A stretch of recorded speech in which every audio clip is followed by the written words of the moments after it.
Chapter 10. Dear friends, the longing of my heart and my prayer to God is that the Jewish people might be saved. I know what enthusiasm they have for God, but it is misdirected zeal, for they don't understand God's way of making people right with himself. Instead, they are clinging to their own way of getting right with God by trying to keep the law. They won't go along with God's way, for Christ has accomplished the whole purpose of the law. All who believe in him are made right with God.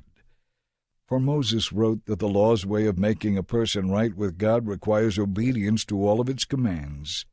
But the way of getting right with God through faith says you don't need to go to heaven to find Christ and bring him down to help you. And it says you don't need to go to the place of the dead to bring Christ back to life again. Salvation that comes from trusting Christ, which is the message we preach, is already within easy reach. In fact, the Scriptures say the message is close at hand. It is on your lips and in your heart. For if you confess with your mouth that Jesus is Lord and believe in your heart that God raised him from the dead, you will be saved. For it is by believing in your heart that you are made right with God, and it is by confessing with your mouth that you are saved. As the Scriptures tell us, anyone who believes in him will not be disappointed. Jew and Gentile are the same in this respect. They all have the same Lord who generously gives his riches to all who ask for them. For anyone who calls on the name of the Lord will be saved.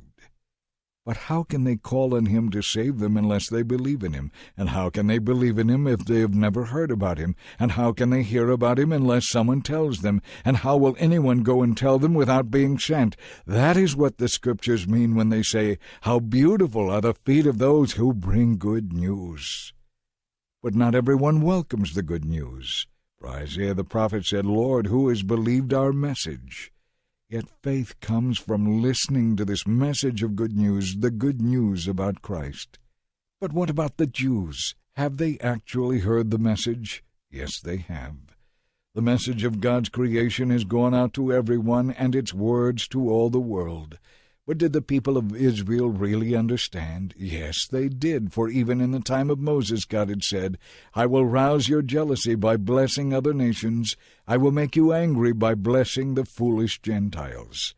And later Isaiah spoke boldly for God, "I was found by people who were not looking for me. I showed myself to those who were not asking for me." But regarding Israel, God said, "All day long I opened my arms to them, but they kept disobeying me and arguing with me.